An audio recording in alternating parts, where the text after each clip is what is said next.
Ladies and gentlemen, welcome to Rooster AM. My name is Ryan Nelson. Kelley Wright's story is nothing short of miraculous. When her child entered the world, doctors predicted less than a 1% chance of survival. I'm going to tell you what that normally means is we're giving them hope just to give them hope. It was probably closer to 100%. Yet against all of those odds, this tiny newborn not only survived, but she thrived. Against early struggles, complications, uncertainties, this little fighter, Whitney, that's the daughter, she pulled through. Let's fast forward a couple decades. Kelley's baby just isn't alive. She's flourishing. Today, she's a grown adult running a business, a successful business. One of my favorite sponsors, the Modern Thread. She's living proof of hope, perseverance, grace, and how to overcome some of the most daunting circumstances in life. It's a story that continues to inspire. This is the trilogy. This is the end of the trilogy. I've had the baby on. I've had the father. Today we have the mother. And I think the mother probably has the most important role because she carried this baby. She felt this baby. She was one with this baby for a long time. And so her perspective is going to be different than the other two guests that we had, Michael and Whitney. And it's like the Gospels. It's all the same story, but they all have a little bit different viewpoint. And today we're here with Kelley to hear hers. Welcome, Kelley. Thank you for being on the show. I appreciate being here. All right, well, I'm just going to jump right in. Share the story. We know that she had complications being born. Yeah. Share about those complications and your experience to this miraculous outcome. I'd like to back up even before she was born. I really was so excited about being a mom. I always did everything right. I wouldn't even be around a smoker, and would eat really healthy. And unfortunately, my first two pregnancies ended in miscarriage. First one at 13 weeks, which I thought I was, past that first trimester, everything would be good. And then the second one at 7 weeks. So you're really supposed to have 3 miscarriages before they go into Y and try to figure out anything about it. But Mike had a friend from college who was a high risk OBGYN specialist. So he called him, and his name was Dr. Kallenberger. I think he's still practicing, and said, "Hey, can we try to figure out what's going on?" He said, "Sure, come on in." So I had an ultrasound to find out that I had a heart-shaped uterus, which meant the top wall of my uterus dropped down considerably. Baby would attach and start to grow and come into this top wall and abort. So he said, "I'm really glad you didn't try again until we did this procedure." So I had a laser procedure, lasered off that top wall, had to be on medication to trick my body into thinking I was in menopause, which was real fun for the ladies that have been through menopause. It can be rough.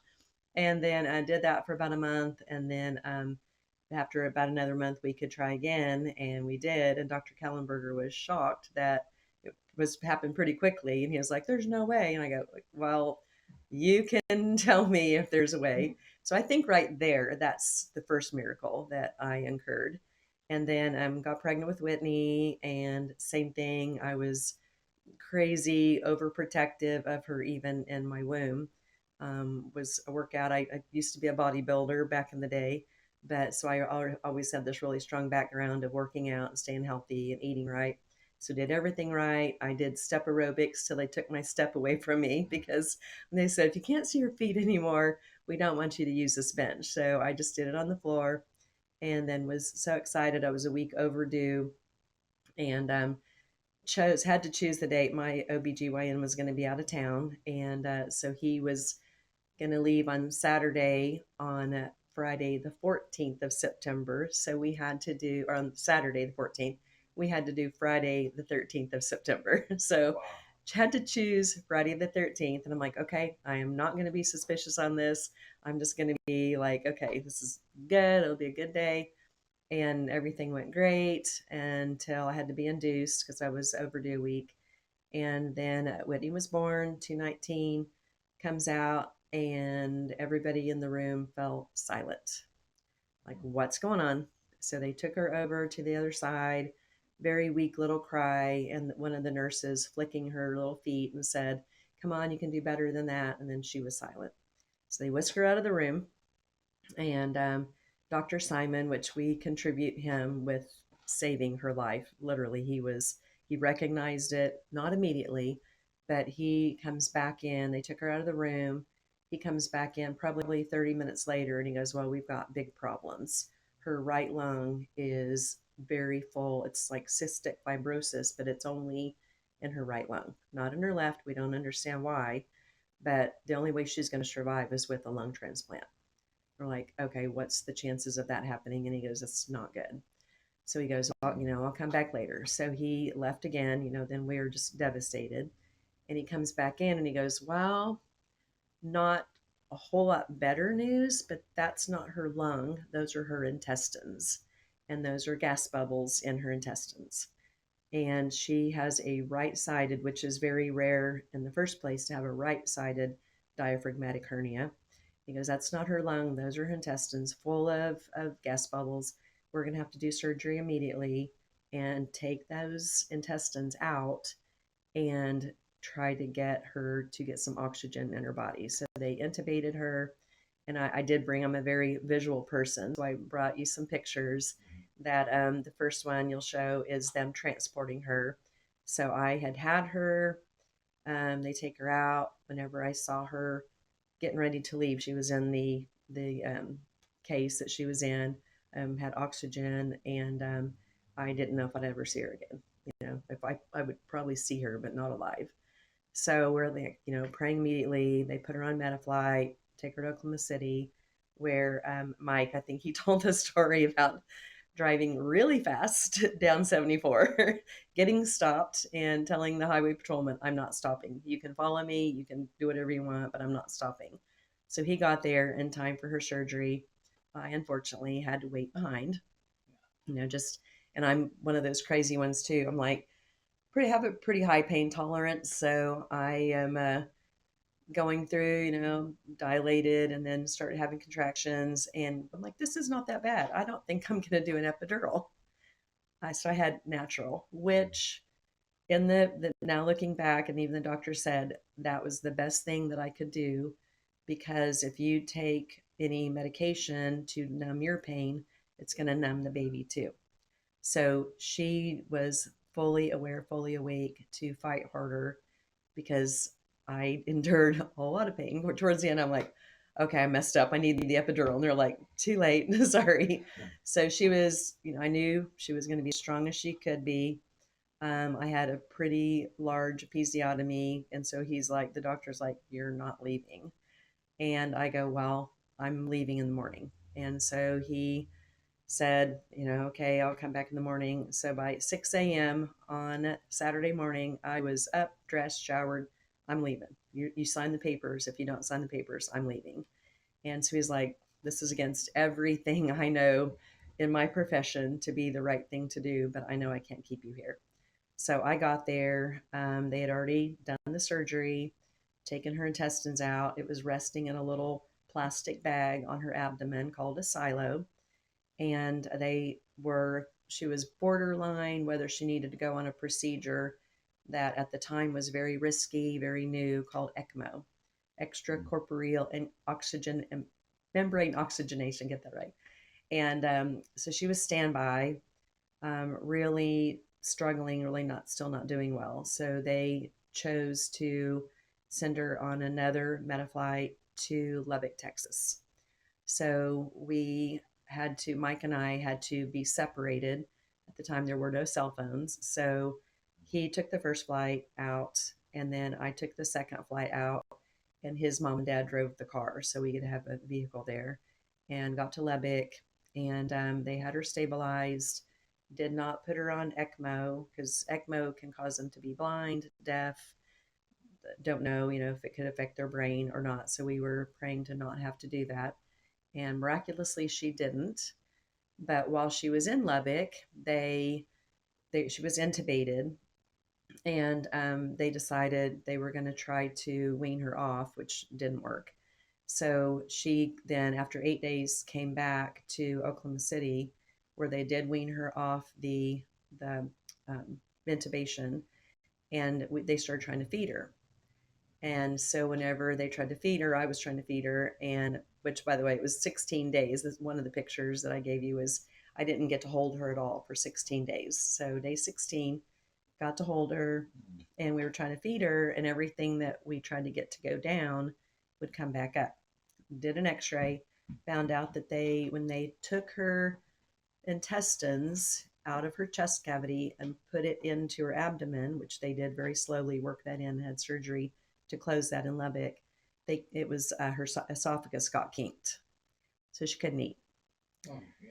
So we were in Oklahoma City, and they said, well, we can put her on this central line Hickman catheter, which I gave you a picture of that little tube in her chest to feed her, which kind of at times was convenient because I would like plug her in at night. She got fed all night long and didn't wake up. It was great. That was the only great thing about it, because it also required like every 30 minutes a different medication. And then sometimes she'd throw it up. And then I go, okay, well, do I give her the second dose? And it was just constant stress of medicines and, trying to figure out the scheduling, trying to get her to eat, because this TPN is the total perinatal total perinatal nutrition. I haven't even used these like words for a long time, but that was feeding her, so she wasn't getting hungry. And also from being on a ventilator, she lost her sucking reflex. So I was on this mission. I'm like, I think that if I could get her to be hungry, I think she would eat better. So I kind of started talking the nurse into letting me wean her off a little bit of the IV. And I literally was feeding her with an eyedropper because she would not eat at all. And I have a chart still at home to this day that I've kept. For the first week, she drank like a quarter of an ounce of milk, just a quarter ounce. And I got her to, more and more and more. And I do have kind of a funny story now that this central line had to be cleaned 2 to 3 times a week, which meant the one picture that shows her central line, she's kind of papoose wrapped. And so it was such a hassle. And when she got stronger, she was pulling out. So my sister was visiting one day, and I go, hey, can you just hold her arms while I can do this dressing change while you're holding her? It'd be so much easier, faster. We'll get it done. She's like, okay, yeah, sure. So she's holding her, and I, take the dressing off. It leaves a little line there, and I have to flush it and then clean it and then click this. It's called a Heplock click that you push in there, and then you click the new needle into place. So I'm doing everything, and I click that needle in, and blood starts shooting down the tube. And I'm like, oh my gosh, what do I do? So I had clamps. I clamped it off, called home health care, and I'm like, I don't know what to do here. I'm freaking out. My sister, I look over, she's as pale as a ghost. She's just like sitting there going, oh my gosh, what do we do? So they talked me through it. You flushed the line again. And they said, I think it was a faulty click lock. I'm like, okay. So I got it all, flushed, cleaned up, and I had to plug that in again. So I'm like, please, God, please don't let this be a faulty lock. Clicked it in, started working. I'm like, praise the Lord, because that was probably one of the most stressful caring for her times. I'm like, her blood is all just shooting down everywhere. You're like, what do you do? What do I do? So we got that taken care of, and my sister never would offer to do that again. And while we were doing that, there was a knock on the door while I still had it clamped off. I'm like, hold on. Went to the door, and it was a lady that was bringing me food, and I go, got a problem here. Like, she's got blood shooting down this line, and this lady, it's Carol Lambert's. A lot of people know Carol, so Carol's like, I'll come back. So she hands me the food and she leaves. And so yeah, we said lots of prayers after that we got that done. And but it was, yeah, just from there, this little tiny increments of milk um, did eventually get her to drink from a bottle. And if you've ever seen a little play doll bottle, they're like 2 ounce little bottle. Right. That's what she was drinking from, are these little doll bottles.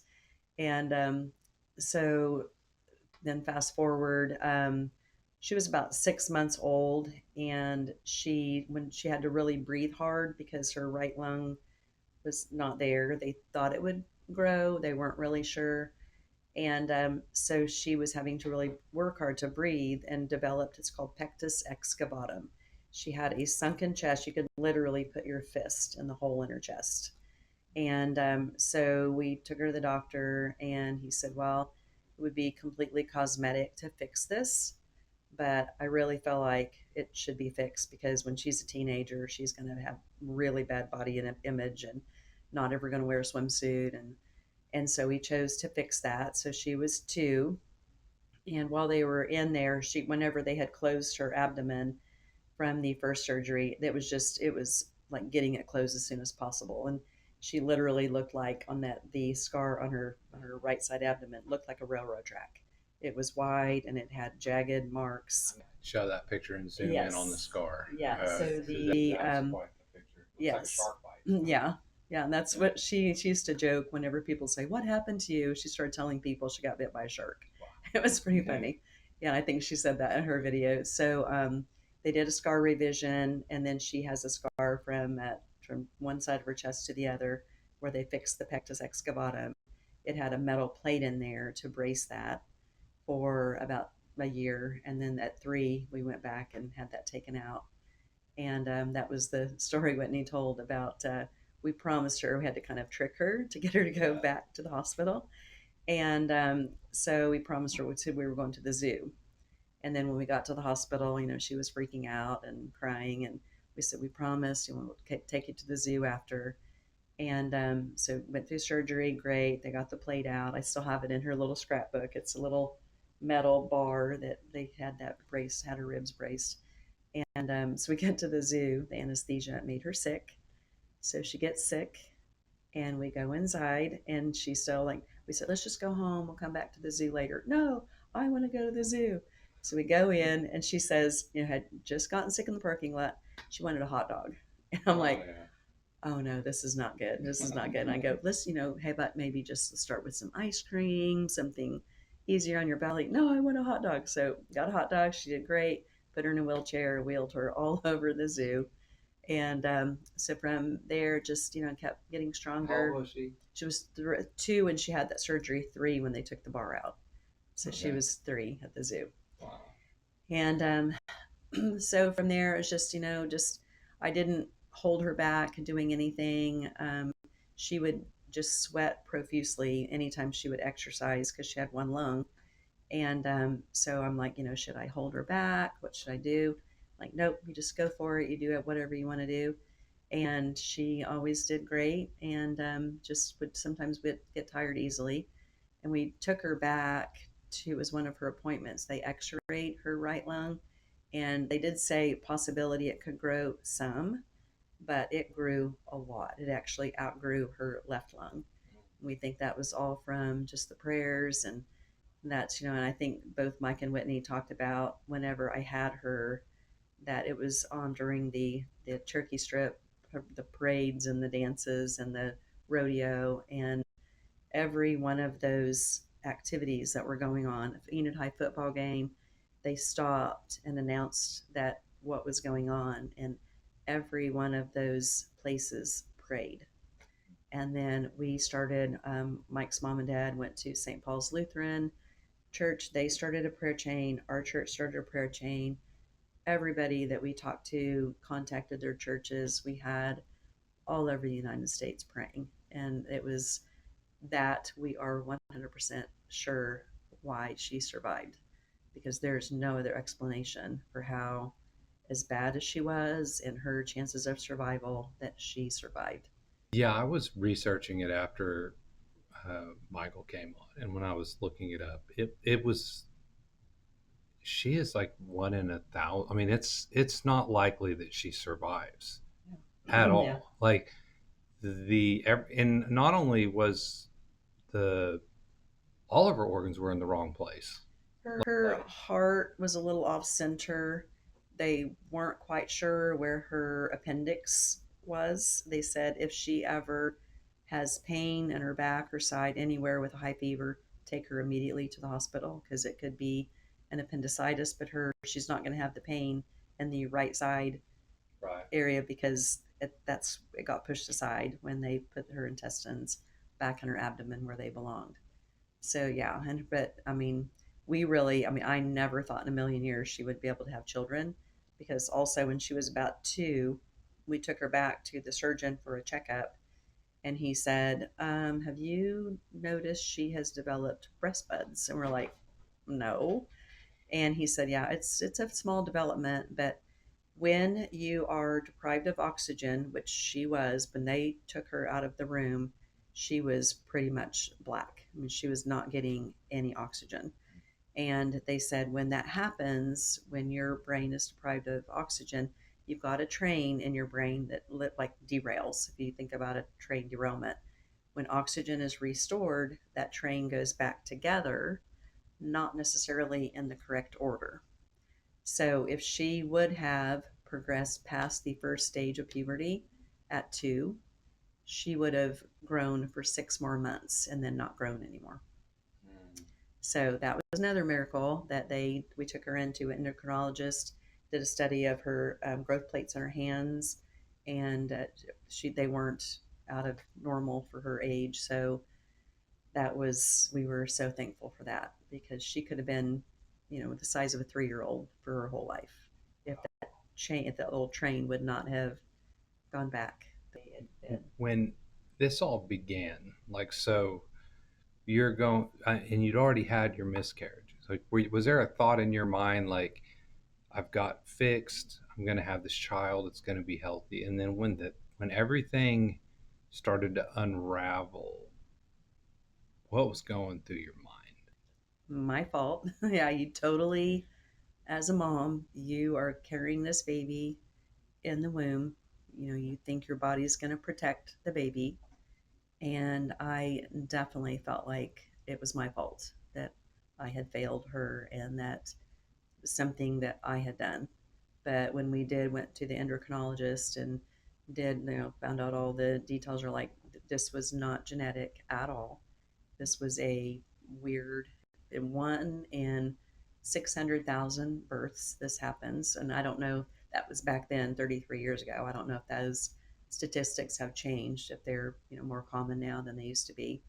But Dr. Simon, that was caring for her, said he had had 6 births that he had taken care of that had this issue.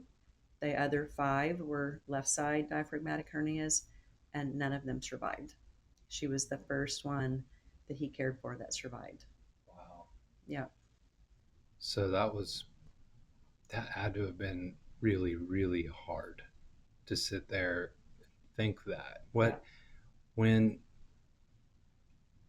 because Michael said he was in the chapel praying and praying and praying, and then the doctor came in and said, "We won't believe this." There was Yeah. the heartbeat. Like, when you heard that, was that a time of hope, or were you still kind of like, "Man, this is the third time"? Or, I mean, Yeah. It was really, when did you like feel like I've got hope? Like, yeah. this isn't just another um, tragedy. It was really strange that whenever all this was occurring, and I had family with me till probably, I think my sister stayed till about midnight. I had a couple of good friends that came up, but probably from midnight on, I was alone.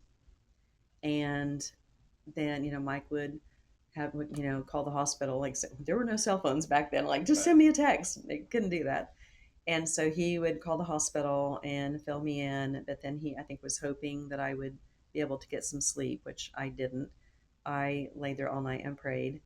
But it was such a weird feeling. I never lost hope. Like, when she left the hospital in that oxygen case, I kind of tear up, prayed really hard and said, God, she's yours. Take it. I really want her. I don't want to lose a third baby. So please take care of her. And he did, but after I said that prayer and turned her over to him, I never lost hope that she wasn't going to make it.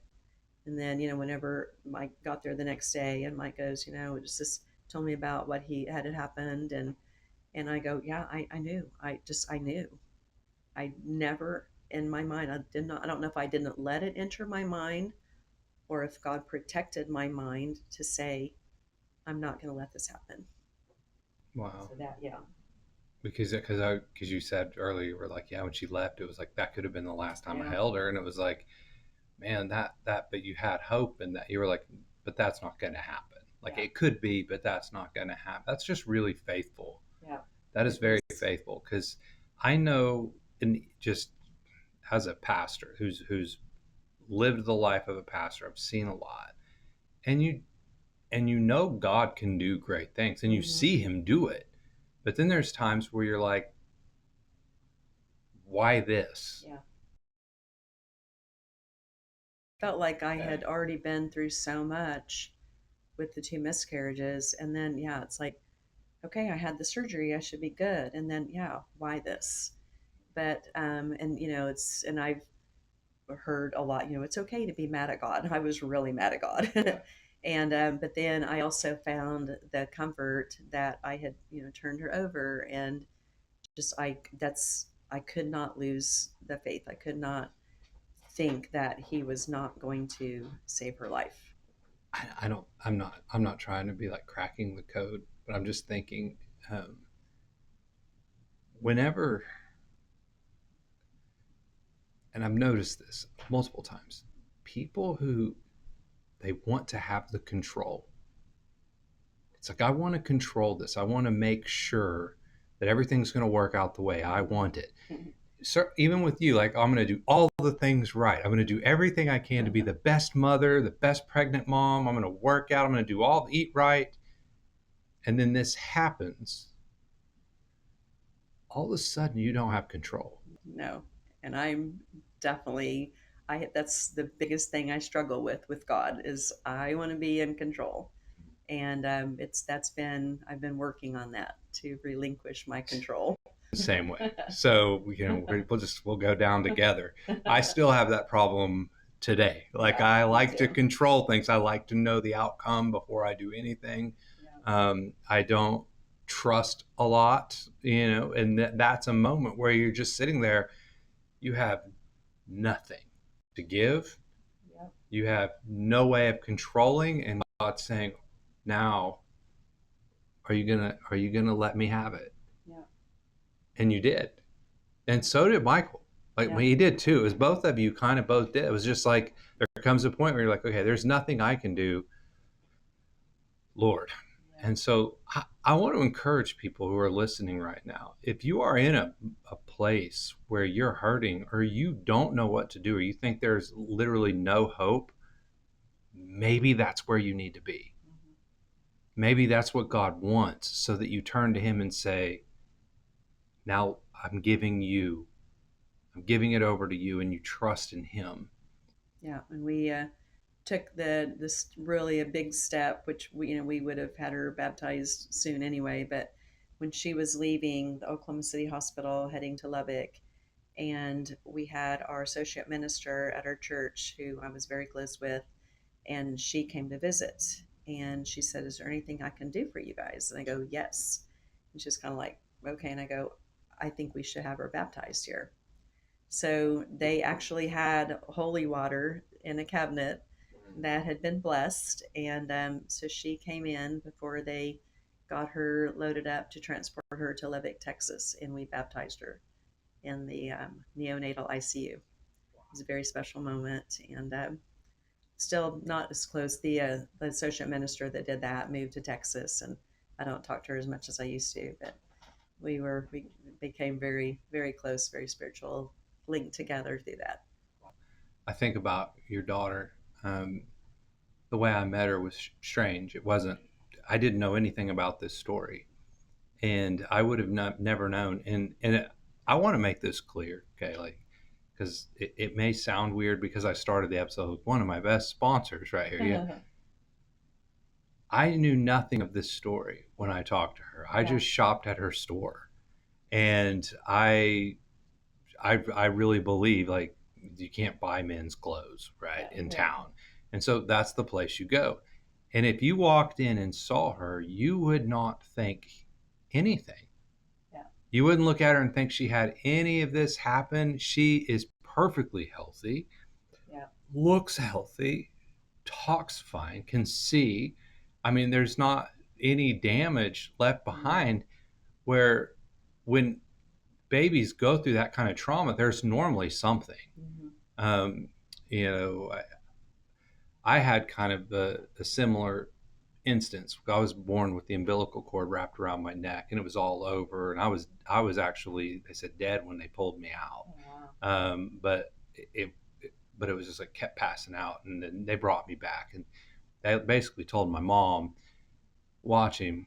He's probably going to have something wrong with him." And they still give me crap today for that. They're like, "Yeah, see, there is There's something something wrong wrong with with you." it. Yeah, yeah. But for Whitney, no, she is real. Other than she's a convincing liar with the shark bite thing. Yeah. I mean, she's pretty normal. Yeah. She had twins. Yes. That I mean, was not only did she have babies, but she's having lots of them. lots of And babies. I feel bad. I feel bad. It's like I went in to talk to John, and he was like, "Well, so I text Whitney to ask her a question about your show." I was like, "Oh yeah." He's like, "Yeah." But we were in the middle of like doing stuff with kids. I just totally forgot. And he was like, "I'm so sorry. I'm gonna get back to you." But he was like, it's just crazy sometimes when they have them that close. I mean, they had Yeah. twins. Wait, Carter turned 3 in April, and the twins will be 2 in August. They're 16 months apart, and it is total chaos oh my at all goodness. times. And I tell a lot of people how it's so hard, but I feel so blessed that they live like 2 minutes down the road from me. So I go over and help with nap time in the afternoon and play with them in the afternoon. And then a lot of times I used to go every night, and Cohen was my baby that I would put to bed every night. But now they're kind of getting where I don't have to be there every night, but I'm over there a lot, and so I rock Cohen and put him down for bed every night. So I feel like I have this really really close bond with him, which is amazing. I love. I can't imagine not living in the same town with your grandchildren, but then sometimes I'm like, maybe it'd be nice if I didn't live in the same town as my grandchildren because I am so chronically fatigued all the time because I still work a lot of hours a week. I teach reformer Pilates, and so I credit that for keeping me strong and going. Because people are like, how do you do what you do? And I go, I honestly don't know. And then I think back, when she was born, everyone going, how are you doing this? I don't know. It was God because whenever I think about all the stuff I had to do to keep her alive and to, it's like we had a parents as teachers lady come, and she was termed failure to thrive because she wasn't eating. She had to be on this central line Hickman catheter to feed her. With still had the kinked esophagus, still had all these things, which the kinked esophagus luckily did not require another surgery. That straightened out on its own. But just I'm like, I am not giving up on her. You can tell me that she has failure to thrive, but I'm going to make her thrive. And I think that was it was a lot. We could not get anybody to babysit because she had this line that was at first hooked up 24/7. She had a little backpack that this line hooked to this TPN, this formula stuff, and nobody would babysit. So I'm just like, it's me, Whitney. It's just you and me. We got this. And because Mike, whenever we went to Levick and Mike stayed with me there, we were there for 8 days, and then we came back and he had to go back to work. I'm like, I can't lose my job. I have to have a job to be able to pay insurance and support us. So I stayed. She was back at the Ronald McDonald House is where I stayed, right across the street from the Children's Hospital, and I was there alone for another 2 weeks. And when we got her home, it was it was like 5 weeks after when we finally got her home, after I'd had her. And so, yeah, it was just like, it was just me. I'm just there doing all this nursing stuff. And like, why, how did we get here? It was just one of those. When was there a time where you just like looked in amazement I mean, I can't imagine like the years going by, the first year, the second year, the third year, the fourth. I mean, there was probably this constant. I hope everything is okay. I Yeah. hope everything. Oh, up until probably when she was in high school is when I finally figured out, she's playing all these sports, did competitive dance, played tennis, played volleyball. Um, Finally, whenever probably after junior high, I just kind of was like, yeah, I think she's going to be okay. But up until then, we just, How did yeah, that I mean, make? How did that make you feel? Like when you first realized she's going to be okay? Like what was that? um, Like, so amazing, but yet still that question of, is she the rest of her life? Is she going to have issues? Can she have children? And that's probably the biggest blessing is whenever she went to the same high risk doctor that I went to before she got pregnant to make sure that he thought she was okay to have children. And she checked out fine. And he was like, yeah, I don't see why not. And so when they started trying, and didn't take long for them to get pregnant. And the twins, we do not have twins that run in our family. She did not do any infertility treatments. It was like, that's God's blessing right there because, like, not one, but three. yeah, really fast together. So definitely feel so blessed, and can't imagine that the outcome of this whole thing could have been complete 180 turnaround. That You wouldn't have grandkids today. no, You wouldn't have a daughter that's owning a business, just yeah, thriving, and a son-in-law. I mean, all of it. You no, wouldn't. It wouldn't be there, and that's wild to think about. All these people, they don't realize that in their prayer yeah, and in their moment to stop and just be present with the Lord, and of course the Lord at work, yeah. and it changed the outcome of your whole life Mm-hmm. and taught you a lesson on control.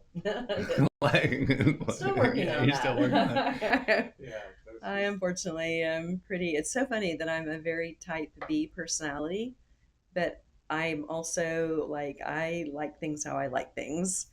And some things I can't relax about. But so it's like type B with these really weird type A things that pop up. No. throw me an example. Well, my household, it's like I want things the way I like things neat and tidy. And Mike is getting better. When we got married, I drove him Like, crazy. how long have y'all been married? 38 years. He's getting better. He's 38 getting years better. later. It's like, Yes. And I think that once I started spending so much time at Whitney's house helping with the children, that he sees, like, I'm getting home at 10 o'clock at night. I usually leave my house between 8 and 9 in the morning, and I literally don't walk back into the door till after 10. And then I would come home and, pay bills, do laundry, take out the trash, do all these things. And Mike, the last year, has like kind of started picking up what he should have been doing. Do you take out the trash at this in your house? yeah, I will tell you that I didn't realize how much my wife had been doing until she went to start working. And when she started working, and it was like, wait, Why isn't what? that done? Yeah. Why do I have? Why is there laundry in the bathroom? Yeah. Like I literally went 8 years never seeing laundry. So do you have a magic table at your house? Have you heard about the magic table? So I watched this video one time, and it was these two men, and they're in the living room, and there's this coffee table. And one of the men, he's just like, this is crazy. This is a magic table. He goes, watch this. He put all this like trash and took off his shoes and socks, put them on the table, and he goes, in the morning, those are gone. It's a magic table. And the wife is standing behind him going, you idiot. I'm the one picking that up. But he just swore to his buddy, this is a magic table. Wash this. We'll watch the biggest mess, and it'll be clean in the morning. Yeah. So yes, Mike is he's really kind of starting to help out, and then whenever I go to Whitney's, you can imagine with three boys, the ages I told you they are. The chaos has to be. It's got to be like a circus. It is insane, and I'm like, I had sweet little Whitney who was very creative, very imaginative, and we would get out one toy, we would play with it. When she was bored with it, we'd put it away and we'd get out another toy. I didn't have this total chaos mess. Boys, Whitney has a big area kind of sectioned off with a little wooden playpen fence thing. Way too many toys in there to start with, but they're all, neatly organized in tubs sometimes. These boys love taking these tubs and dumping them. The floor of this playpen, you literally cannot step a foot in there without stepping on a toy, but that's how they like it. You leave them unsupervised and they're going to dump those tubs all out. And I go, what is with that? And so I think it's a boy thing. Yeah, because my nephews are the same way. It's like they like to have something to fix. Like, Like, let's destroy yes. this and see if And we then can so we fix can it. fix it. Yeah, But he would yeah. dump it all out, and like one of my nephews, we have Hot Wheels and we have like the truck. He'll dump the Hot Wheels out like all over the floor. Then he'll line them up like perfectly straight, and then put them on the truck, and then dump it all out again, and then do it all again. And you're like, man, it just Well, seems. so far, ours are not putting them back again. They're starting, we're teaching them the cleanup song, and they will sing the cleanup song, and they're getting where Carter, the older one, he picks up a little bit, but yeah, the 2-year-old's not so much quite yet. But they'll sing the cleanup song, but they just won't do the cleanup. So But yeah, so they're just such a blessing, such a joy, because too, with her having issues and then having twins, that a lot of times one of the twins will not get the balance of the blood vessels to each twin. And she had an amazing doctor that checked that constantly to make sure they were both equally growing, equally getting the blood flow. And but to have twins that are both healthy and doing great, that's also very much a miracle. when all and I'm not, I don't know. I'm just guessing that your marriage was one way before. Did you guys become a lot closer after? Was it, or did God have to work on you guys Yeah. to God, I think God still has to work on yeah, us. I mean, it's, and because Mike's older than me, so it's like, our balance. We really had to meet in the middle a lot. But um, to start with, because he has a daughter from his first marriage, and Meredith was like 14, I think. She was probably 13 when we started trying to have a baby and had the 2 miscarriages. And so when Whitney was born, she was 16. But so he already had a daughter, and he was like, I really don't want to have children. I have a daughter. I go, well, that's not fair to me. I feel like I should have at least one child. So he's just like, okay, one child. And so I really secretly had prayed that I would have twins, because I thought, well, I'd like to have 2 kids. But now that Whitney has these twins, I'm like, thank God you did not give me twins, because it's hard. So, I was just very happy that he said he agreed to have one. And then with all this happening, it was very stressful, because and I don't know if it's all men dealing with this or just how Mike dealt with it, but as a mom, I couldn't bear to be away from her. Like when she was in Lubbock, she had a private room, and I just stayed in there the whole time. Like they would have to kick me out. Mike couldn't bear to see her that way, so he didn't want to go see her. And to me, I'm like, why? How can you not go see her? Like she's struggling and she needs us, and he just couldn't. He couldn't see her like that, and that kind of continued whenever we brought her home and she had all this medical stuff to deal with. He couldn't deal with it. It made him just so stressed out, and he wouldn't like my sister holding her while I changed. He would never do that. He's like, I can't do that. probably needed counsel at the time, and men don't like to do that, Yeah. because that is a that's trauma, Yeah. and he's trying to stay strong, and he can't face the what he's. I will say though, he has one of the most tender hearts. When he sat in Yes. here and was sharing the story, I I I don't cry very often. He made me cry that day, and Yes. I was like, they didn't see it. You guys didn't see it because I was like, camera on him. Yeah. We're gonna edit 20 minutes out of me sniffling, and we're gonna get Yeah. the. But it was like, oh, he's got such a tender heart. Yes. But going through that, I get it. It's when you see something as a man and they're hurting, and there's nothing you can do. Right.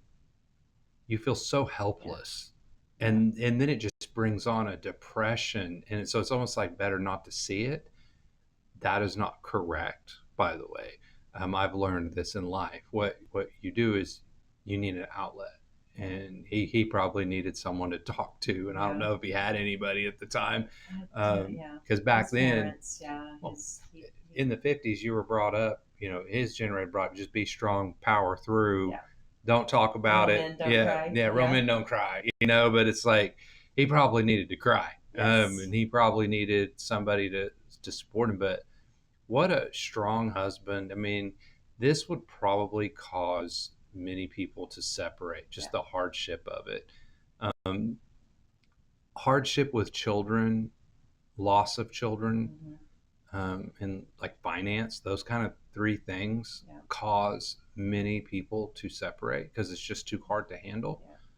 I don't wonder if this, I mean, financially, this was probably tough. I mean, Yeah, I but can't thank imagine. goodness we had really good insurance that I mean we did have some out of pocket, but I saved I'm like I crazy sentimental. I've saved all of her medical bills and at one point it was well over $400,000 of what we paid.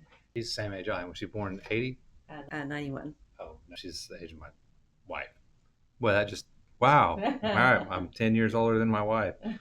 Wait, how much older is Mike? Mike is 12 and a half years older than me. All right. So there you go. Yeah. We'll go down together. Yeah. So But yeah, but he had a friend that lost a teenage son from asthma, and that couple did get a divorce. And we had talked about that during our struggles, trying to keep her healthy and alive. That he brought that up, like if something happens to her, do you think we'll make it? And I go, we will have to work really hard and make sure we make it because you could easily just go into your deep dark depression, your deep dark hole, and not save your marriage. But I felt like we could have survived it because I have, I think with a relationship, you have your love, trust, respect. I have all of those for him. I mean, he is the best guy. He's like say big heart, would do anything for anybody, and still 38 years later, love him dearly. So that's I think that I think we would have survived it, but I'm so thank God we didn't have to find out if we would have survived if she wouldn't have. I mean, just the hardship of it is a testament because I think it would almost be harder to have to face all of that every day for all the years. And Yeah. just so people know, I was looking it up that $400,000 in 1991 today is about 940,000. Yeah. So almost $1 million baby. Yeah. Um, which probably is $1 million baby Yeah. when you get done with everything. But boy, is she worth it, isn't it? Oh yes. Like Yeah. she is a character. I'm like, there are times we, they say, if you're too much alike, how you butt heads, and yeah, we have a lot of very similarities to our personality, which is perfectionism is definitely runs on the female side of our family, and there are times that I don't quite agree with some things she does, and I don't mind telling her, so we do butt heads, but I think it is because we are so close and so similar. Do you guys have like the same ringtones? No, no, mine is I'm just it's kidding. yeah. I did something really That weird. was that was an inside joke. Yeah, I got that was given to me. Can you somehow bring up the ringtones? So I was like, Yeah, you want to talk about that story? So, do you keep your phone on silent? yeah, yeah. I never. Yes. So, my daughter and son-in-law keep their phones on silent all the time. I do not because I like to know when I get a message. Because I teaching Pilates, I have people that text me all the time about, "Hey, I can't come tomorrow. Can I switch my classes?" So I need to be able to hear my phone. And so I was at their house one time and got a text, which is this is weird, but it's R2D2 because back in the day when cell phones first came out, all the ringtones were the same, Yeah. the text tone. And I'm like, I get so tired of you hear a text tone, everybody's like checking their phone, going, "Is that me? Is that me?" So I wanted something completely different. So my R2D2 goes off, and Whitney and John look at each other and kind of snicker. And I go, "What?" And they go, "Well, we just laugh that, your ringtone, text tone interrupts whatever we're doing. We hear that." I'm like, "Oh, okay." So the next time I tried to call them, that something very important, called Whitney, called John, called Whitney, called John, because their phones are on silent, right? Yeah. They don't hear their phones. So that's a millennial thing. I'm like, keep your phone where you can hear it so you can get very important messages from me or calls. So yeah, that's a little dispute we have, that keep your phone. I don't care. R2D2 phone. I think that's a good ringtone. It's fun. Yeah. Yeah, I mean, it, Yeah. he did. And people, I mean, this is so off topic, but R2D2 literally saves the day in every one of the Star Wars. That's right.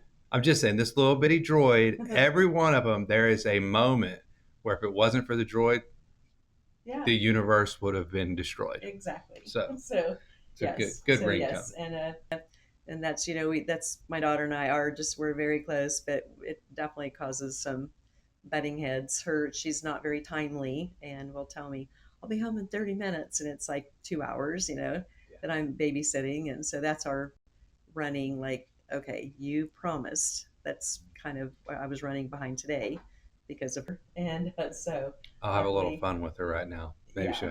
I said, hey, Whitney, if you give me like a discount or whatever, I'll put the promo code on the podcast so people can use. So I'll get that to you in a week. 2 weeks. It's been 3 months. but it's like, hey, Yeah. she doesn't want to do it. That's up to her. But like we can put a Yeah. promo code up. No, she was like, yeah, I'll get it to you here in a couple days. And it was like, well, it'll be next week.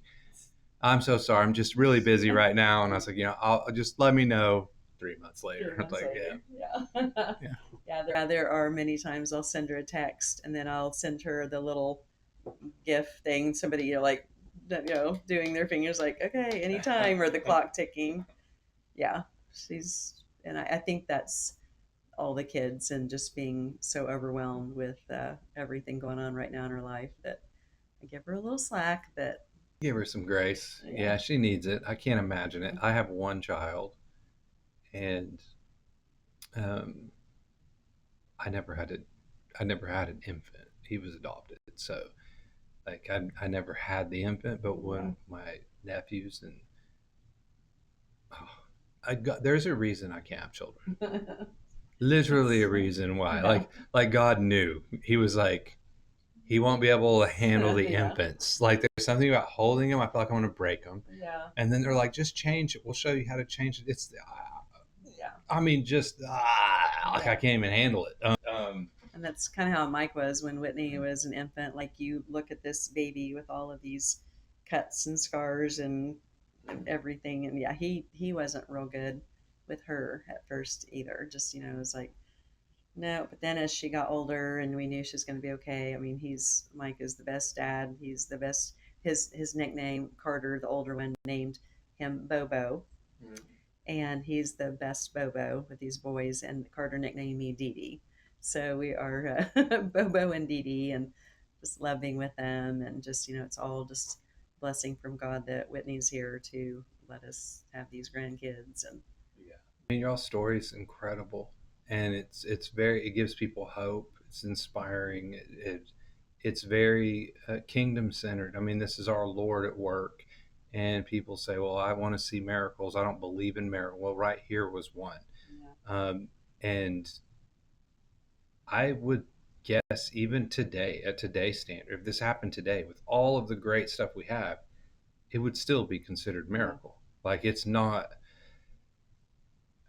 I can't stress it. Like when I looked it up and was reading, there's just no hope. It's wild. Yeah. Like you said, he had 6 and only 1 survived. Yeah. And that was her. And the difference, and I don't know if I should say that. I will say this though. One thing that we do know for sure is that there was a divine intervention that saved her. How? I don't know. Because I'm like, people say, well, there's power in numbers of prayer. And I'm like, I mean, the Bible says all it takes is one a prayer from one righteous man.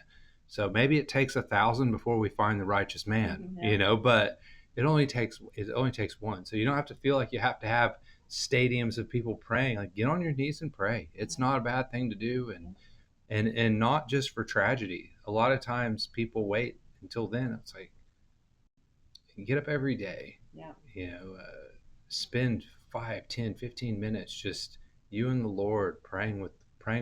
You'll start to recognize His voice, Mm. and then when you're in a situation like yours, that's pretty incredible how you were um, so hopeful. Yeah. In such I'll be real. I've heard this stuff before. I've heard 5%, 6%. There's a 10% chance. And those are the numbers where you're like, probably is a chance. Yeah, there's hope. When they say one, because they never come in and say there's a 0% chance. Like, they won't ever do that to anybody. But when they come and say there's a 1%, that's them saying that's a 0%. Yeah, But pretty much. not for our Lord. Yeah. Yeah, and it's been great through the years. She's been recognized. She was the ambassador for the March of Dimes, and has been on was on a poster, and she got to lead the walk for the March of Dimes. And anytime there's any publication, and to this day, people go, "Oh, I remember her. That's great. I remember stopping. That they were at the rodeo, and then we stopped and prayed." And then they did an article on her in E Town magazine that she talked about what she knew of her story, and it's just hearing her side of the story when I watched the podcast from her being on, and it's like everything she would say. Well, I was told, and I did this. I was told I did this, and that thinking about as she grew up, not really having that knowledge of what all happened, and just hearing our sides of the story. How does that shape her life? Does she really realize how much of a miracle she is? And I think she does. But they did a little magazine article in E-Town, and from that, because she was in high school, so like 16, 17 years old, and the people that were of age then are now they're pretty elderly, and just going, oh yeah, and just hearing all ages that remembered about her, and still just felt like that really touched them at the time, and still to this day going, oh my gosh, this is that same little baby that almost died. Yep, that's her. So If you could say anything to our Lord right now, what would you just tell Him? just thank you for all the blessings. I just, not only her, I've been blessed in so many ways in my life. um, yeah, just you just have to take that to heart, that's why. It's because I was always a believer. My family went to church. They kind of, my mom and dad kind of quit going, but I continued going with my neighbor across the alley. Always been involved in the church, and really think a youth pastor that was just such a great guy, and his wife, that I really stuck with my faith. And but as you get older, I worked whenever I was in high school. I worked a lot. I worked every weekend at United Supermarket, and didn't get to go to church. But I never really lost that connection. But then I felt like my faith was strong before I had Whitney. It wasn't strong. After I had Whitney, it was just, that's when I realized, I'm like, that took so much faith and so much courage. And I knew where that came from. It didn't come from me, because I easily could have been like, oh yeah, it was just, she just made it on her own. No, she did not make it on her own. And like I told you, I was angry during my two miscarriages, and then all this problems. It's just like, why did this happen? Why me? And then I thought, well, how selfish is that later, that I'm even bringing myself into it? It's not about me. But I felt like my faith from all of that, going through all of that, just really increased, because if I would have lost faith, this definitely would have had a different outcome. When you have your little grandbabies right now, like, um, this will be published and it'll go on probably 20 different platforms. So this is going to be online probably 50 years from now. Yeah. Right. What would you like to say to Whitney and your little grandbabies? um, just thanks for loving their Dee Dee. Yeah, it's that grandchild connection. There's just nothing like it. They think you are imperfect. We all know, Jesus was the only perfect one in the world. Definitely not perfect, but in their eyes, when they look at you and they think you're perfect. But yeah, that just always knowing that there's a reason you're here. People that are down on their luck or having troubles, just, you got to turn it over because there's a reason why every person's here. And I hope my grandchildren will find a good place in their life to know they have a purpose and serve God in that purpose. Yeah, because I believe this with all of my heart. God doesn't waste, and for Him to save Whitney, and for her not just to have one but three kids, I'm going to say now that one of those three kids, or maybe all three of them, are going to do impressive things for the Lord. Yeah. He doesn't waste, and I just believe that. So 20 years from now, if someone's listening to this, I called it. But I really think that's true. Always told Whitney that you were saved for a purpose, and it's always like, what is that purpose? And everything happens for a reason. What is that reason? But I still feel like, yeah, she's, could have been just one of the boys doing something great, that she was put in that position of being the mother of this child that's going to do something great. Your daughter's done something great by Yes. surviving. Yeah. Like that is a testament to our Lord. It's testament to her strength, your strength. I mean, everybody coming together. Like, she has already changed lives. We know this based on the podcast. People who've called in. I mean, the stories that people have talked about just by listening um, gave them hope, and they've seen results. So, just Whitney, by Whitney living, she's already done incredible things. But I believe God's not done. Yeah. He's not done with your family, because I don't think He wastes a moment. He never does.